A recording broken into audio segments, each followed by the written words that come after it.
교도하겠습니다. 제가 읽겠습니다. 다윗이 이스라엘에서 뽑은 무리 3만 명을 다시 모으고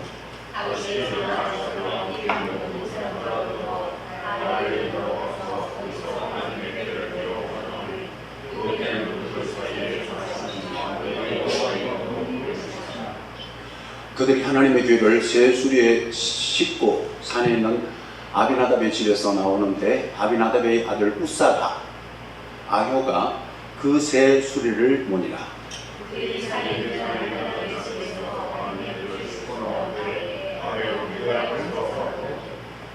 다윗과 이스라엘 온 족속은 잣나무로 만든 여러 가지 악기와 수금과 피파와 소고와 양금과 재금으로 여호와 앞에서 연주하더라.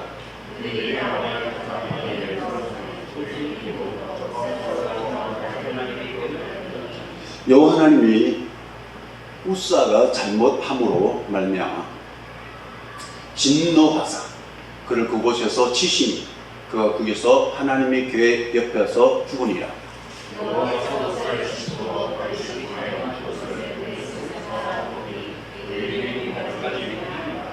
다윗이 그날에 여호와를 두려워하여 이르되 여호와의 교회가 어찌 내게로 오리요 하고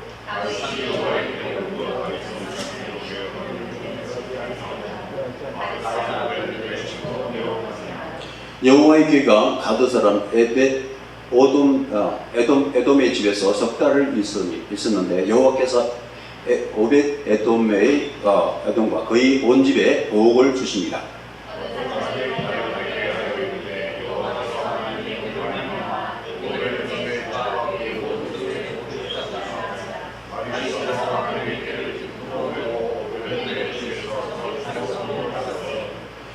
여호와의 궤를 맨 사람들이 6걸음을 가매 다윗이 소와 살찐 송아지로 제사를 드리고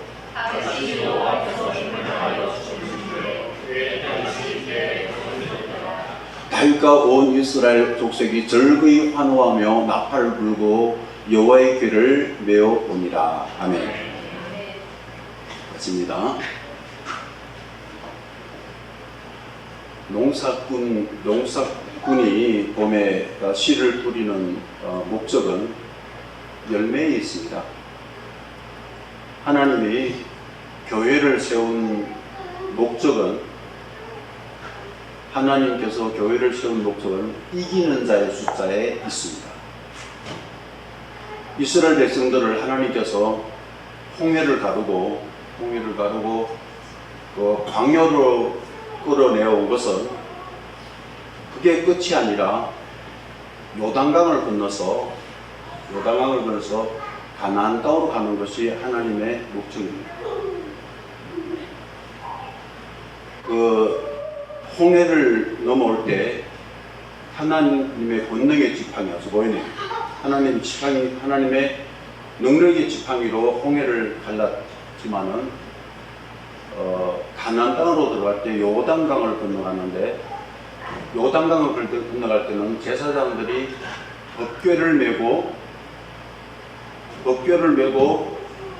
맨 제사장들이 요단강의 하나님 말씀에 따라 요단강에 발을 내딛는 순간에 요단강이 갈라졌습니다. 홍해는 하나님께서 갈라주셨고 요단강은 순종함으로 갈라졌습니다. 오늘 법궤가 나옵니다. 다윗 왕이 엘리 제사장 때 엘리의 두 아들 홈리와 비나스가 전쟁에 이겨보려고 뭔가 나는 능력이 안 다녔는데 전쟁에 이기고 싶으니까 하나님 법궤를 가지고 나왔는데 그 법궤를 가지고 나왔지만 결국에는 자기네 이스라엘이 패하고 결국 이 법궤를 빼앗깁니다. 그때로부터 오랜 세월이 지나서 이 법궤가 이런 블레셋으로 많이 돌았습니다. 그런데 우리가 알 것은 이 법궤는 법궤 자신이 법궤를 보호합니다. 그리고 결국 이 법궤가 다윗성으로 돌아옵니다. 근데 이 본문의 말씀 보니까 하나님께서 이 법궤가 들어올 때 이 법궤를 들여오는데 3만 명이나 동원합니다. 3만 명이나 동원해서 이 법궤를 들여오는데 하나님이 다윗을 유대하게 쓰신 비밀이 여기 있습니다. 어떤 비밀인가 하면은 바로 다윗 생전에 하나님의 말씀, 하나님의 법궤를 특별하게 귀하게 여기고 사모했다는 것입니다. 그런데 이와 반대로 사울 왕은, 첫째 왕 사울 왕은 하나님 말씀을 홀대했습니다. 하나님 말씀을 홀대하고 사울 왕에 집착하는 것은 사람이었습니다. 그런데 결국 사람에게 집착하고 사람에게 관심을 갖고 하나님 말씀을 홀대한 사울 왕은 결국 버림받습니다. 사무엘상 15장 23절에 이런 말씀이 있습니다. 이는 왕이, 사무엘이 사울 왕에게 한 말입니다. 이는 왕이 여호와의 말씀을 버렸으므로 여호와께서 왕을 버려 이스라엘 왕이 되지 못하게 하였습니다. 사울 왕이 하나님의 말씀을 버렸기 때문에 하나님도 사울을 버린다는 것입니다. 사울이 하나님 말씀을 버린 것은, 하나님 말씀 버린 것은 바로 하나님 자체를 버린 것과 같습니다. 내가 누구의 말을 무시한다고 그러면 누구의 말을 무시하는 것과 같습니다. 하나님 말씀을 멸시하는 자는 지금도 하나님께서는 사울같이 쓰임받고 버림받습니다. 하나님 말씀을 사모하는 자, 하나님 말씀을 사랑하는 자는 다윗의 열쇠를 주실 겁니다. 오늘날 교회에 강단마다 하나님 말씀 많이 선포됩니다. 그렇지만 장마철에 마실 물이 없다고 정말 마실 수 있는 말씀을 찾기는 너무나 어렵습니다. 하나님의 참된 생명의 말씀, 무교병의 말씀 선포되는 교회가 너무나 찾기 어렵다는 것입니다. 전 절대 목사님들을 비하해서 말씀드리는 거 아닙니다. 목사님들이 지식이 없어서 그런 것이 아닙니다. 그 사람들이 총명 안 해서 그런 것이 아닙니다. 그것은 바로 예수를 생명으로 믿지 않고 종교로, 문화로, 인간의 도덕 윤리로 믿었기 때문에 일어나는 비극이라는 것입니다. 예수를 생명으로 믿는다면 주일 예배 한 번 드리고 한 주일 뻗친다는 생각은 너무나 어리석은 생각입니다. 생명, 깨끗한 하나님의 깨끗한 물과 같은 이 복음의 음식은 매일 먹어야 됩니다.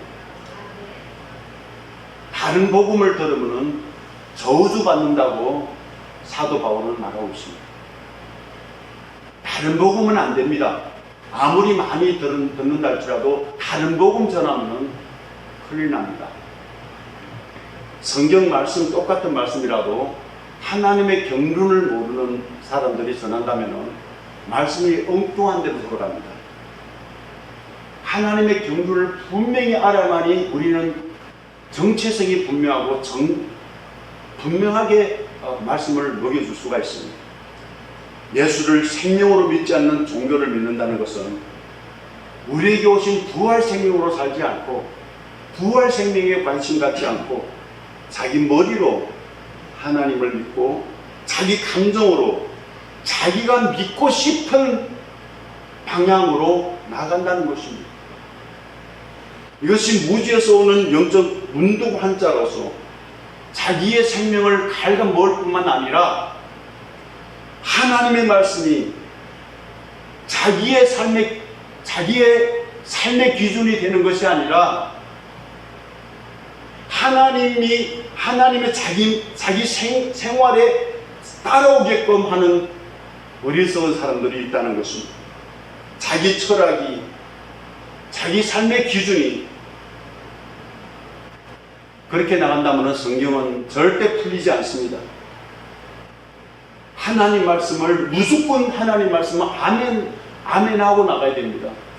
예수님께서 말씀하실 때 항상 이런 말씀하십니다. 진실로 진실로 너에게 말하노니, 이 말씀을 아멘이요 아멘이요 하고 말씀합니다. 지금 내가 하는 말은 아멘이라는 것입니다. 내가 지금 읽는 말씀은 아멘이라고 하고 읽어야 된다는 것입니다. 신명기 6장 4절로 9절의 말씀 보면 이스라엘아 들으라, 우리 하나님 여호와는 오직 하나인 여호와시니 너는 마음을 다하고 성품을 다하고 힘을 다하여 내 하나님 여호와를 사랑하라. 이거는 하나님이 됩니다. 근데 밑에 보면 이렇게 말씀합니다. 같이 읽습니다. 자, 시작. 오늘날 내가 내게 명한 이 말씀을 너는 마음에 새기고 내 자녀에게 부지런히 가르치며 집에 앉았을 때이든지 길에 행할 때이든지 누웠을 때이든지 일어날 때이든지 이 말씀을 강론할 것이며 너는 또 그것을 내 손목에 매어 기호를 삼으며 내 밑간에 붙여 표를 삼고 내 집 부설주와 바깥문에 기록할지니라. 이 말씀을 자세히 살펴보면 이런 말씀입니다. 하나님 말씀은 우리 성도 삶의 표준이 되어야 된다는 것입니다. 어떤 일을 하든지 간에 무엇을 하든지 간에 하나님 말씀이 우리 삶의 표준이 되어야 된다는 것입니다.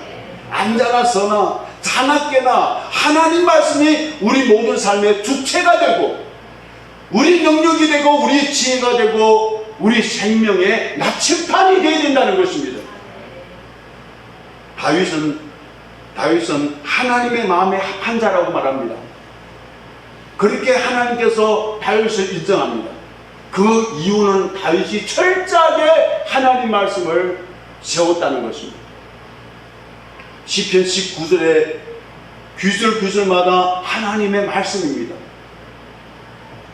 우리 성경에 보면은 구절이 제일 긴 장이 바로 시편의 119편입니다.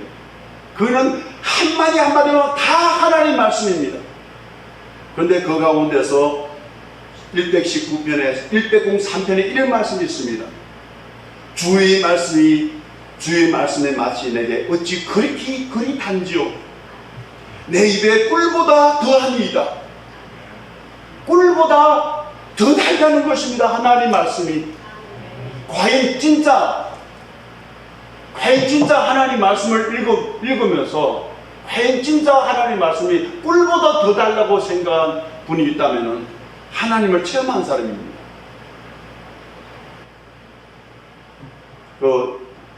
우리 집사람이 예전에 어디 집회 갔다가 같이 믿었을 텐데 집회 갔다가 구원에 대해서 말씀했는가 봐요.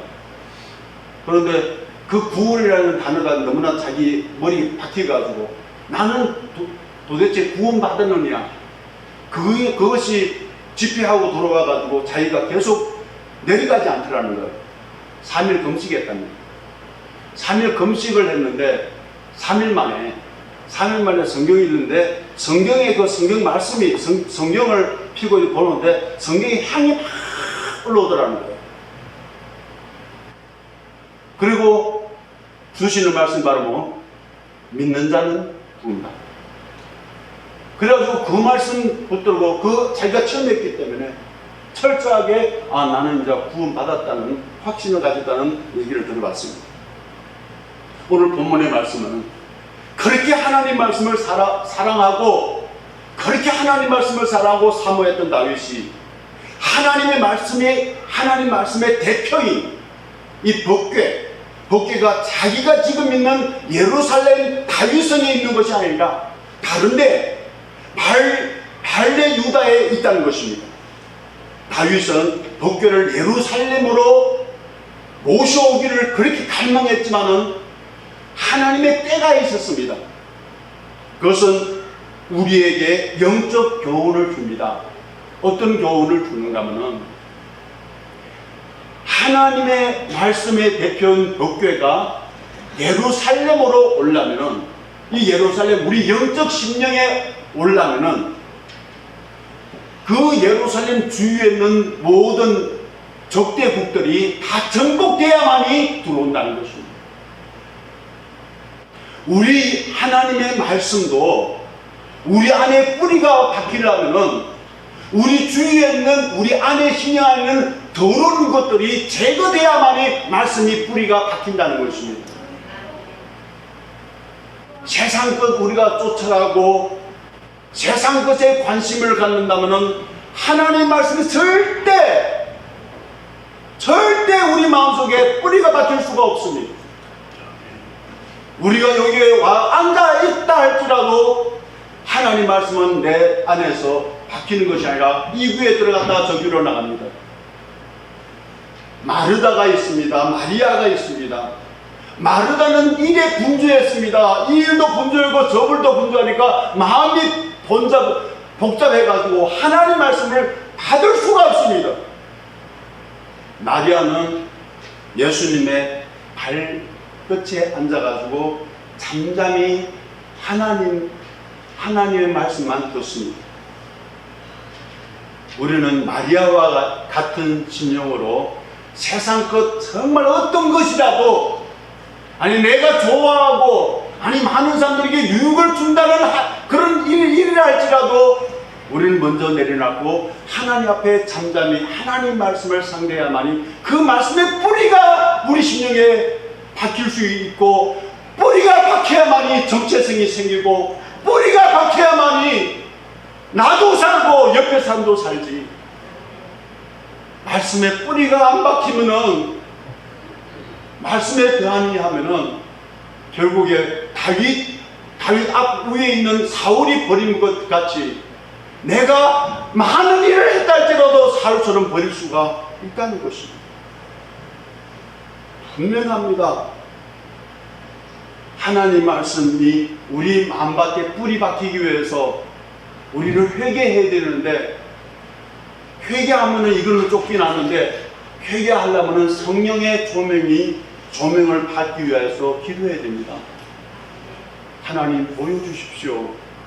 내가 아무리 나는 옛날에 하나님 일하고 내 목회하면 하나님이 기뻐하리라고 생각했는데 절대 아니었더라고. 내가 목회한 데 가지고 하나님이 기뻐하고 그런 것이 아니었더라고. 하나님이 진짜 기뻐하는 것은 내가 하나님 앞에 엎드려서 온전히 주님만 바라봅니다 할 때 주님께서 제일 많은 사랑합니다. 우리는 착각하면 안 됩니다.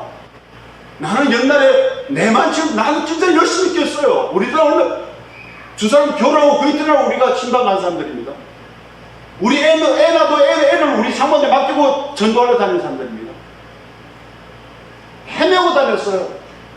12시간짜리 12시간 가는 그 기차에 자리 요만 좁은 데서 쪼그려 앉아 자면서 가지고 3일 동안 겁시가면서 말씀 드렸습니다. 하나님 과연 그걸 기뻐했을까요?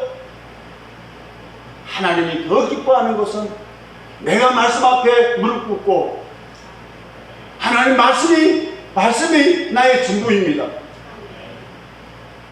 말씀대로 살겠습니다. 오늘 본문의 말씀은 다윗이 주변 나라를 모두 정복하고 정리되니까 엘리 제사장 때 블레셋에게 빼앗기던 그 법궤 하나님 말씀을 법궤 자체가 법궤 사실을 다 지켰고 보호했고 결국 자기 백성에게로 이 법궤가 돌아옵니다. 다윗은 사람 3만 명보다 하나님 법궤가 더 귀하다는 진리를 알았고 하나님 법궤가 모든 것보다 더 귀함을 알았기 때문에 법궤가 예루살렘에 들어올 때 6발자국하고 소를 하나 바칩니다. 너무나 기쁘고 좋아서 하나님 앞에 뛰고 춤을 추는데 자기 바지가 뻗기시는 줄도 모르고 춤을 춥니다. 미갈은 그것을 몰랐고 비웃다가 저주받았죠. 여러분들 우리 하나님의 법궤가 얼마나 귀한지 아십니까? 우리가 만약 이 법궤가 귀하다는 걸 알면 우리에게 생명이 됩니다. 첫째, 법궤란 무엇일까요? 출애굽기 25장 10절로 22절의 말씀은 좀 깁니다. 읽을 필요 없습니다. 이 법궤란 정법궤라는 것입니다. 법궤라는 것은 정법궤인데 정법궤를 부르는데 바로 하나님의 이 법궤를 통하여서 이 법궤를 통해서 하나님의 살아계심을 증거하는 궤라는 것입니다. 이 법궤는 하나님이 살아계심을 증거하는 이 법궤다. 하나님의 사람이 법궤를 알면은 산정인이 될 수가 있다는 것입니다. 하나님의 백성이라면은 법궤를 나의 삶의 중심을 두고, 이스라엘 백성들이 나와서 하나님께서 성막을 지으랬는데, 성막을 짓고 난 다음에 성막 중간에 제일 안에다가 지성소에 법궤를 갖다 놓고, 이스라엘 12지파가 세지파씩 이 12지파가 이 성막 중심으로, 아니 성막보다 더 중심은 법궤 중심으로 그렇게 살게끔 하나님께서 하셨습니다. 이 떠날 때도 철저하게 이 법궤가 앞에 가고 그 다음에 따라갑니다. 그것은 바로 이 법궤의 귀함을 알아라는 것입니다. 성령의 빛이 있고, 이 법궤를 알면은 성령의 빛이 보이고, 이 법궤를 알면은 공의를 알고, 이 법궤를 진짜 귀하게 여기면은 죄와 사망에서 해방받으며 평안을 누릴 것이고, 기쁨을 누릴 것이고, 참된 소망을 누릴 것이라는 것입니다. 이 법궤 너무나 중요한 두 번째, 이 법궤가 왜 언약궤라 했을까요? 요게 지금 출애굽기 안 읽었지만 25장의 말씀 보면은 정독궤라도 하고 언약궤라고도 말씀하십니다. 우리 민수기 10장 33절 한번 보시겠습니다.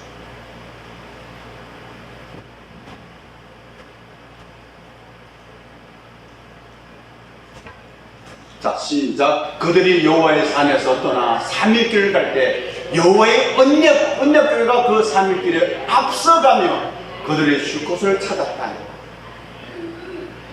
이스라엘 행구할 때 언약궤가 항상 앞에서 간다는 것입니다. 앞에서 간다는 것입니다. 뒤에 안 섭니다. 항상 앞에 갑니다. 이스라엘 백성들이 가난다고 할 때도 앞에 갔습니다.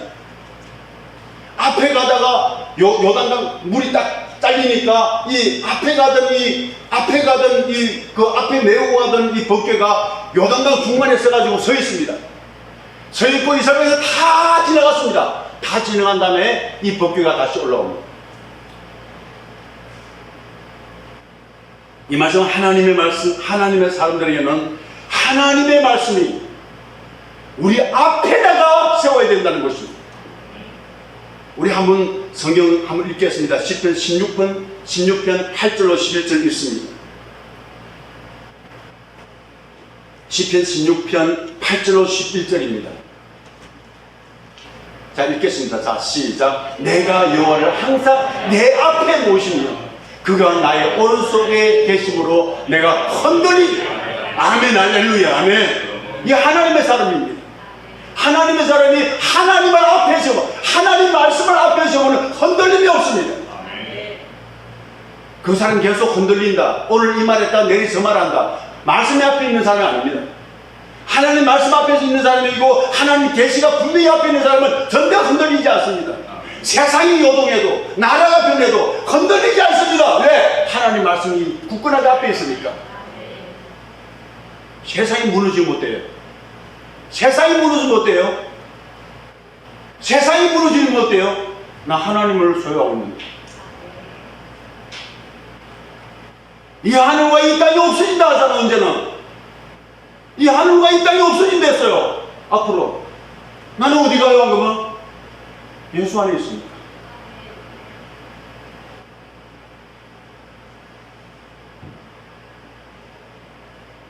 세 번째 우리 보겠습니다. 하나님께서 법궤를 만들려고 모세에게 지시합니다. 지시하는데 하나님께서 모세에게 이 법궤를 만들게 하신 하나님의 목적이 어디 있을까요? 하나님께서 모세에게 이 재료는 어떤 재료를 가지고 이 크기는 얼마며 모양은 어떻게 차례차례 꼼꼼하게 치수를 다 가르쳐 만들게 하는데, 이 법궤 속에 하나님이 모세에게 준 두 돌판, 십계명, 그것을 그 안에다 두기 위해서 이 법궤를 만들었습니다. 결국에는 하나님 말씀을 법궤 안에 두려고 이 법궤를 만들었다는 것입니다. 적다시 말해서 하나님 말씀 중심이라는 것입니다. 율법은 하나님 말씀이요, 율법은 하나님 자신입니다. 이 법궤는 성막, 모든 이스라엘 백성들의 중심, 성막, 그 성막 중에서도 제일 중심, 지성소, 거기에 뒀습니다. 거기에 뒀어요. 그러면은 모든 하나님의 사람들의 중심은, 만약 교회 중심이라면 교회의 중심은 하나님 말씀이라는 것입니다. 우리가 출애굽기 40장 20절로 21절 말씀 보겠습니다.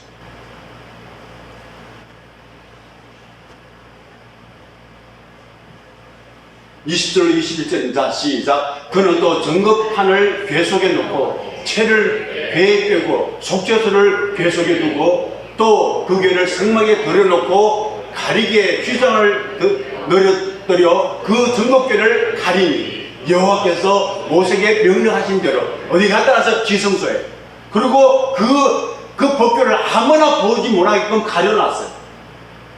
가려놨다고 말씀합니다.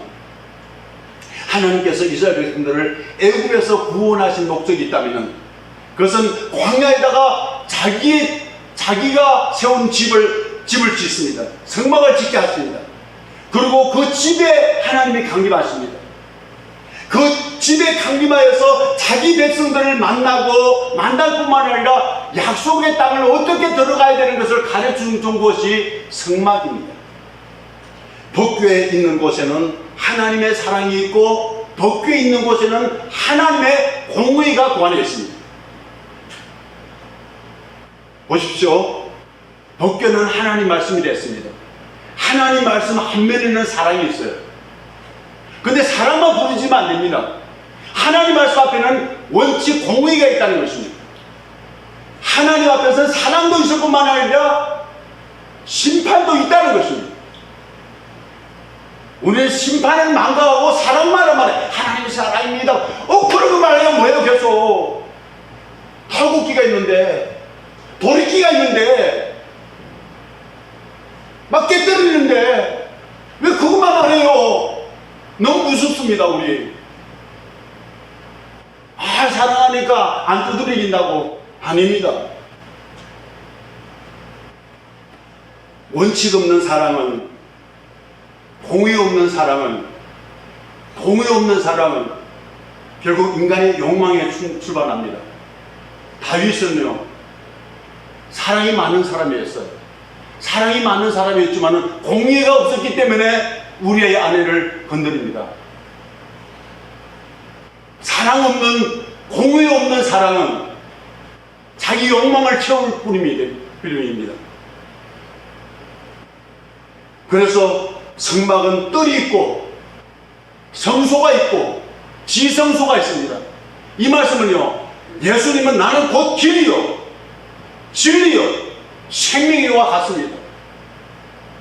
길을 들어왔습니다. 중생했습니다. 끝나는 거 아닙니다. 홍해 건넜다고 끝마친 거 아닙니다. 진리가 있습니다. 진리도 끝이 아닙니다. 생명이 있습니다. 많은 곳에 보면은 길만 있습니다. 길만 있으면 안 됩니다. 진리가 있어야 됩니다. 진리만 고소해도 안 됩니다. 생명이 있어야 됩니다. 하나님의 백성이라면은, 정말 하나님의 백성이라면은 길을 통해서, 진리를 통해서 생명까지 들어가는 것처럼 뜰에서 가만히 서 있는 것이 아니라 성소로 들어가야 되고, 성소뿐만 아니라 지성소로 들어가야 된다는 것입니다. 이거 없으면 목사라도 망합니다. 감히 말합니다. 지성소에 들어가는 것은 우리 믿는 자들의 사명입니다. 지성소에 들어가면은 우리는 부활 생명으로 살 것입니다. 이스라엘 백성 가운데 대제사장이 지성소로 들어가는데 그 안에서 살아나온 사람은 살아있는 사람입니다. 그 안에 들어가지고 자기의 그런 게 있으면 두고 나옵니다. 원래 이 지성소 안에는 이스라엘 백성들을 고른 가운데서 대제사장만 1년에 한 번에 들어가고 들어갈 때도 마음대로 못 나갔어요. 철저하게 자기 죄를 해서 그거 하고 회개하고 그 다음 들어갈 때도 크게 하나님의 약속한 대로 다 해가지고 여기 보석 12보석 여기 12보석 에봇 입고 방울 달고 끈을 내가지고 들어갑니다. 그걸 들어가지고 만약 자기 죄가 나타나면은 그 안에 직사합니다. 직사하면 사람들 못 들어가니까 끈을 가지고 나온단 말이에요. 어떻게 죽은지 알아요? 팔랑방구 소리가 안 납니다. 팔랑방구 소리가 안 나면 죽은 것입니다. 그렇게 나옵니다. 그렇게 들어갔습니다. 하지만 예수님이 십자가에서 우리 죄를 담당하시고 죽으시고 부활하시고 우리에게 당신의 생명, 부활의 생명을 주고 예수 피 입고 우리가 들어가면 담대하게 우리가 들어갈 수가 있다는 것입니다. 믿는 우리가 바로 제사장이라는 것입니다. 베드로전서 2장 9절 말씀 보면은 그러나 너희는 택하신 족속이요 왕같은 제사장이다 그렇게 말합니다. 부활 생명으로 사는 사람이 대제사장과 같다는 거예요. 들어가서 지성소 들어가잖아요. 대제사장과 같다는 거예요. 자, 우리가 생각 잘못하면 큰일 납니다. 지금 교회 목사만 제사장이고 우리가 제사장 아니라면 우리 큰일 납니다. 천주교의 교황들이 그렇게 말합니다. 교황이 말해요. 대제사장의 역할을 하고 있습니다. 그런데 성경의 말씀은 아닙니다. 그러나 너희는 택하신 족속이요 왕같은 제사장이라고 분명히 말합니다. 그래서 우리는 항상 목사 뒤에만 따라가려고 합니다. 목사 뒤에만 따라간다고 그러면은 잘못하다가 딴 데 갑니다. 내가 왕같은 제사장입니다. 하나님의 계시가 있어야 되고 나도 지성소 들어가야 돼요. 목사님이 안 들어가도 나는 들어가야 된단 말이에요. 이 천주교나 이단들이 썩먹기 좋아합니다. 교주가 됩니다. 안 됩니다. 교회 목사는 교주가 아닙니다. 히브리서 10장 19절 20절의 말씀으로 이렇게 말씀합니다. 그러므로 형제들아 우리가 예수의 피를 힘입어 성소에 들어갈 담력을 얻었으니 그 길은 우리를 위하여 휘장 가운데 열어놓으신 새로운 산길이요 휘장은 저희 육체니라. 예수님 육체를 찢어서 우리에게 길을 만들어주는데 왜 못 들어가요?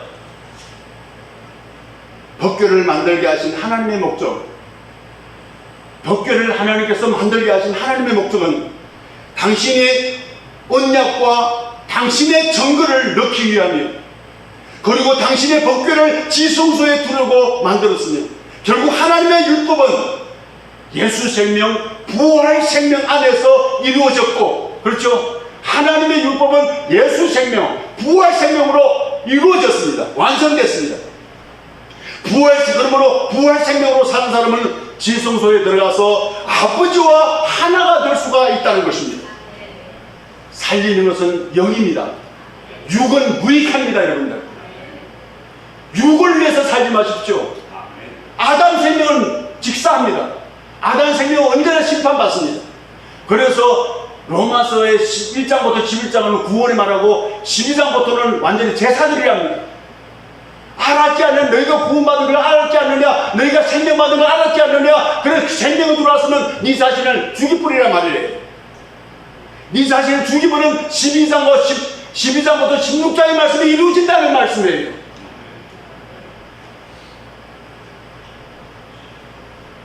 정말입니다. 정말입니다. 속여로 믿지 마십시다. 우리 살리면서 영입니다. 우리 영이 구약에서는 지성소로 여표됐습니다. 예수 그리스도의 영 성령이 우리 안에 지성소 안에 영에 우리 돌이 들어오신 것은 하나님이 우리 몸을 성전 삼고 우리 안에 들어와서 내 영 제 중심에 뿌리를 받고 거기에서 흘러나오는 물을 마시며 살자는 거예요. 아멘, 할렐루야. 우리는 여기에서 나오는 물로 살라고 합니다. 머리통에서 나오는 생각으로 살려고 합니다. 나 어떤 목사 만나서 이렇게 말하는 거 듣고 내가 깜짝 놀래요. 내가 가만히 생각해보니까 하나님께서 이런 생각을 주는데 이게 하나님 생각이라는 거예요. 아닐 수 있어요. 그게 뭐 하나님 생각이에요? 아닐 수 있어요. 머리 계산 나오는 게 하나님 생각이라고요? 그렇게 너무 큰일 나죠. 내 머리 나오는데 왜 하나님 생각이에요? 내 뜻과 내 뜻을 안 갖다는데 왜 내 뜻이 하나님 뜻이라고 생각해요? 큰일 날 일이죠. 하나님께서 이스라엘 백성들을 구원하신 목적은 지성소에 있어요. 하나님 우리를 구원을 하신 것은 영 안에 있어요. 영에 있어요. 우리를 하나님께서 우리에게 구원한 것은 우리 영을 살리고 영 안에 살리라고 구원한 거예요. 영에 관심을 가야 돼요. 영에 관심하고 영머리로 계속 관심하면 큰일 납니다. 우리 절대 모릅니다. 성막 중에서 제일 중심은 바로 언약궤입니다. 교회 안에서 제일 중심은 복음의 말씀입니다. 아무리 하나님 말씀 성경이 교회 중심이라 하지만, 교회 중심의 하나님 말씀이라 하지만, 하나님의 경륜을 많이 모른다면 아무나 아무나 이 성경을 이렇게 말씀을 선포한다면 정체성 없이 떠돌아 다닐 수가 있습니다. 하나님 말씀을 우리가 정말 알아야 되는 것은 하나님 편이 돼가지고, 내가 하나님 편이 돼가지고 하나님의 마음과 완전히 하나가 돼가지고 성경이 풀려야 목적이 있고 내용이 있고 결과가 있죠. 만약 내가 하나님 편에서 알지 못하고 신학을 배워가지고 그걸 만신자 성경을 넣어서 해석한다고 하면요, 엉뚱한 데로 나갈 수 있어요. 엉뚱한 데 나갈 수 있어요. 그래서 베드로후서 1장 19절 20절 이렇게 말씀합니다. 또 우리에게 또 확실한 예언이 있어. 그 성경이죠. 어두운 데 비추는 등불 같으니 날이 새어 새별이 너희 마음에 떠오르기까지 너희가 그것을 주의하는 것이 옳으니라. 먼저 알 때는 성경이 모든 예언은 사설을 풀지 말라는 것입니다. 성경은 새별이 우리 마음속에 쏟아 이래요. 새별이 우리 안에서 반짝반짝 나와야 된단 말이에요. 우리 영 안에서 반짝반짝 나와야 된단 말이에요. 그때 성경이 보인단 말이에요. 정말입니다. 머리 굴리라 하지 말란 말이에요. 머리 굴리가 그 성경을 풀라 하지 마. 그 지식은 절대 사람을 살릴 수 없습니다. 고린도후서 3장 6절 어떻게 말씀합니까? 그것도 우리에게 새 언약의 일꾼이 되게 만족하게 하셨으니 율법의 조문으로 하지 아니하고 오직 영으로 함이니 율법의 조문은 죽이는 것이요 영을 살린다고 합니다. 할렐루야. 조문이 아닙니다. 절대 조문으로 하면 죽입니다. 성경을 갖다 놓고 조문으로 하면 안 돼. 머리로 하면 안 된단 말이에요. 머리로 하면 죽인단 말이에요. 사람을 죽인단 말이에요. 지식을 하면 죽인단 말이에요. 영으로 해야 살린단 말이에요. 나 청와대 앞에서 전하고 싶어요. 나 중국에 있을 때는 천안문을 가서 전하고 싶었어요. 그걸 못 이뤘어요. 나 한국에서 마음대로 전할 수 있잖아. 전하고 싶어요. 생명이 돼서 전하고 싶어요. 너희가 아무리 떠들고 싸워도 그의 생명이 안 나온다. 평화가 안 나온다. 소망이 없다. 예수 생명밖에 없다. 나 전하고 싶어요. 불포도 견딜 수가 없어요. 하나님 도교 안에 만나가 있어요. 감추원 만나요. 그 감추원 만난데 그 감추원 만나는 감추어졌다는 거예요. 어디에? 지성소 안에. 지성소 밖에 있는 사람, 성소에 있는 사람도 못 봐요. 뜰에 있는 사람도 못 봐요. 밖에 있는 사람도 더 못 봐죠. 그 사람들 하나님 백성들 아니에요? 다 하나님 백성들이에요. 근데 모른다는 말이에요. 이 감추원 주인 만나, 요한계시록 2장 17절에 감추어진 만나는 도교 안에 있잖아요. 근데 이 골방에 들어가야만이 보인단 말이에요. 골방에 들어가야만이 도교를 볼 수 있단 말이에요. 도교를 열어봐야만이 그 안에 만나를 먹을 수 있단 말이에요. 감추어졌습니다. 다 열린 거 아닙니다. 어떤 삶이 같이 감춰져 있단 말이에요. 지성소도 안 들어가는데 어떻게 열려요? 우리가 그 감춰 만나를 먹어야만 우리가 이긴 자가 돼요. 하나님 목적이 이루어져요. 그러면 그 감춰진 만나를 우리가 어떻게 먹을까요? 그 성소 밖에서는 못 먹는단 말이에요. 뜰에서도 못 먹는단 말이에요. 그렇지 않아요? 성소에서도 못 먹는단 말이에요. 지성소 안에 들어가야 먹는단 말이에요. 골방에 들어가야 먹는단 말이에요. 할렐루야. 골방에 들어가야 먹을 수 있단 말이에요. 골방에 안 들어가면 못 먹는단 말이에요. 하나님 말씀 아무리 내 성경 읽는다 할지라도 골방에 못 들어본 사람 그 말씀에 뒷맛을 모른단 말이에요. 수박 건너 하는단 말이에요. 그렇게는 하지 말아야 되잖아. 우리 한번 우리 믿었으면 그렇게 살지 말아야 되잖아요. 안에 진리가 먹어봐야 되잖아요. 다윗은 구약 사람이에요. 구약 사람이라도 단맛을 느꼈잖아요. 꿀 같다잖아요. 왜 우리는 꿀 같지 않을까요? 신약에 있으면서 왜 꿀맛이 안 돼요? 그 안에 안 나갔단 말이에요. 그 안에 안 들어가면 공의입니다. 그 안에 안 들어가면 우리가 못 먹는단 말이에요. 그 안에 들어가려면 내가 버릴 것이 너무 많아요. 내 옷을 벗어버려야 돼요. 하나님이 주는 옷을 입어야 된단 말이에요. 하나님이 주는 옷 아니면 재산을 더 죽습니다. 죽는데 어떻게 들어가요? 그 옷을 입고 들어가야 된단 말이에요. 하나님이 주는 예복을 입고 들어가야 된단 말이에요. 그리스도 옷을 입고 들어가야 된단 말이에요. 이 12옷은 뭐 예표합니까? 이 12역의 옷은 무엇을 예표합니까? 그래야 들어간단 말이에요. 못 들어간단 말이에요. 어찌겠습니까? 이 언약궤가 있는데 하나님께 언약궤를 만들고 언약궤 아래에다가 만나를 감출 만나가 있고 그 돌짝 십계명이 안에 있어요. 근데 그 위에다가 시언좌를 세워놨어요. 그 시언좌 위에 그 두 그룹이 딱 이렇게 있어요. 두 그룹 천사가 이렇게 있어요. 마주보고 있어요. 그런데 하나님께서 그 가운데서 말씀하신다는 거예요. 시언좌입니다. 시언좌가 뭡니까? 그 쭉말로 쓰은조인데 은혜를 베푸는 곳이라는 것이죠. 은혜를 베푸는 보좌다. 너에게 은혜가 줄 수 있는 것은 여기다. 우리는 하나님 말씀으로 은혜 받았습니다. 은혜 받았습니다. 감사합니다. 이게 아닙니다. 지성소 들어가야 은혜 받을 수 있어요. 시은조가 거기 있어요. 우리가 십자가 안 지고 어떻게 우리가 그걸 누려요? 우리가 못 누리고 어떻게 우리가 이 험한 세상을 살아나갈 수 있습니까? 우리 하나님의 은혜를 받지 못하고 우리가 그 법궤에 감추어진 만다를 먹지 못하고 어떻게 이 험한 세상을 이겨나갈 수 있겠어요? 못 나갑니다. 나도 똑같습니다. 그러니까 십자가 집니다. 그러니까 내 자신을 내려놓습니다.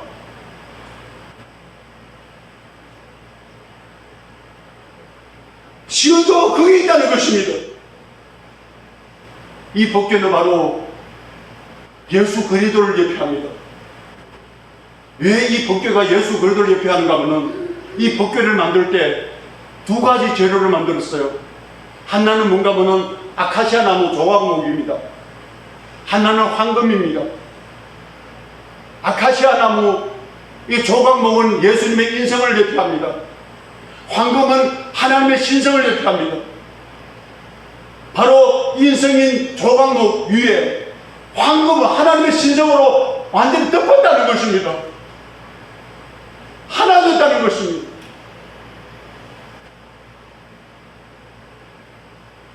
이 조각, 이 법궤는 또 우리 성도를 예표합니다. 이 조각목이라는 것은요, 아카시아 나무라는 것은요, 우리 인간들의 인성을 예표하는데 이 조각목이 어떤 목인가 하면 이 가시가 많고 꼬불꼬불하고 이 조각목이 그 밑에 그 무슨 가면 이 뿌리가 막 뻗어나가지고 사방을 막 뻗어나가지고 옆에 있는 식물도 다 죽인답니다. 우리가 조각목이에요. 못된 본성을 다 가지고 있습니다. 안 나타나 그러지. 나타나봐요. 아무리 순화하는 사람도 언제 때가 되면 다 나타납니다. 순해 보이잖아. 다 나타나요. 그런데 안 나타날 수 있는 방법이 있습니다. 그래서 바로 황금으로 싸는 겁니다. 하나님의 생명으로 싸니까 안 나타납니다. 깎아내고, 가시 있는 걸 깎아내고, 우둘투둘한 거 다 깎아내고, 쪼개내고, 그걸로 끝마치는 것이 아니라 황금으로 덮어놓겠다는 것입니다. 하나님의 생명이 임해서 이만뿐만 아니라 우리 모든 인생을 다 덮어버리고 하나님의 신성만 나타나게 하겠다는 것입니다. 그러면 우리도 지성소에 들어갈 수 있는 복을 누릴 수 있다는 것입니다. 그 지성소는 바로 천국입니다. 거기에 있습니다. 내가 깎아내는 것이 거기서 깎아내는 거 아니다. 내가 너희를 죽이는 것이 거기서 죽이는 거 아니다. 내가 너희를 깎아내고 네 모습을 다 깎아내고 내 몸 반듯하게 하나님의 뜻으로 만드는 다음에 거기다 내 신성으로 덮어가지고 내 있는 대로 데리고 가겠다는 것입니다. 천국으로 데리고 가겠다는 것입니다. 하나님의 은혜입니다. 우리가 성경 두 절만 읽고 우리가 끝내겠습니다. 하나는 갈라디아서 3장 27절의 말씀입니다.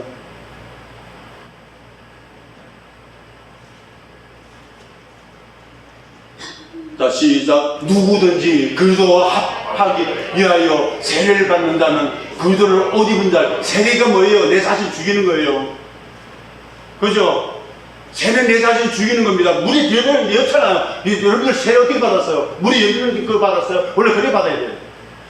너 죽었다. 나올 때 네 살았다. 죽은 것은 너고 사는 것은 예수다. 내가 날마다 죽을 때 내 안에 예수 그리스도의 생명이 나를 덮죠. 그래도 옷을 입는 자죠. 하나 더 보겠습니다. 마지막으로 보겠습니다. 베드로후서 1장 4절입니다.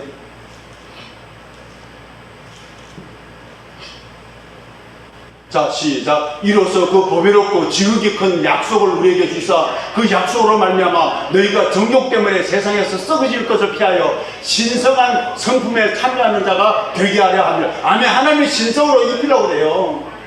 우리를 불러내신 목적, 우리를 선택하신 목적, 우리 불러 깎아내리는 목적, 우리를 더 죽이는 목적, 우리를 짓밟는 하나님의 그 은혜를 목적 보면은 덮으려고, 우리를 입히려고, 자기 신성으로 입히려고, 자기의 신성 하나님의 성품으로 입히려고. 자, 그러면 난 말씀드리고 싶습니다. 예수님도 나타낸 것은 황금만 나타냈습니다.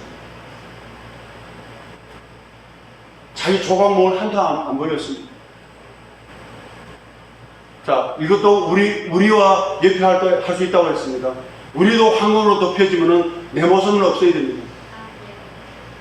나는 없어지고 예수 그리스도의 신성만 보여야 됩니다. 아, 내 보기에는 나는 옛날에 이렇게 살았다고 그렇게 살은 거 하나도 없습니다. 바로 예수님의 신성으로, 하나님의 신성으로 딱 덮여져서 하나님의 사랑과 하나님의 온유와 하나님의 모든 그 공의가 여호와에 딱 덮여 있어서 성질을 내도 예수님의 사랑 안에서 공의 안에서 성질 내면 괜찮아요. 그런데 예수님의 사랑, 예수님의 생명 떠나서 내가 성질 내면은 상처 있잖아요. 하나님의 신성으로 다 덮였어. 내 모습은 없어지고, 아멘. 나는 없고 예수 그리스도는 나타났어. 하나님 나라가 세워지고, 내가 간 곳이 하나님 나라 되고, 내가 간 곳이 없다. 너무나 교만해 보이네. 그렇지만 그것 맞습니다. 내가 간 곳이 하나님 나타나고, 왜? 나는 안 나타나고 하나님 나타나고. 그러면은 정말 우리가 정말 그렇게 하면은 이 세상에 나로 인해서 그 사람들 변화받고 변화 안 받는 것은 그건 모릅니다. 그렇지만 적어도 우리가 나타나는 곳에 하나님의 빛이 보입니다. 그 빛으로 살아가는 빛의 자녀들 되시기를 예수님의 이름으로 축원드립니다. 다 같이 기도하겠습니다.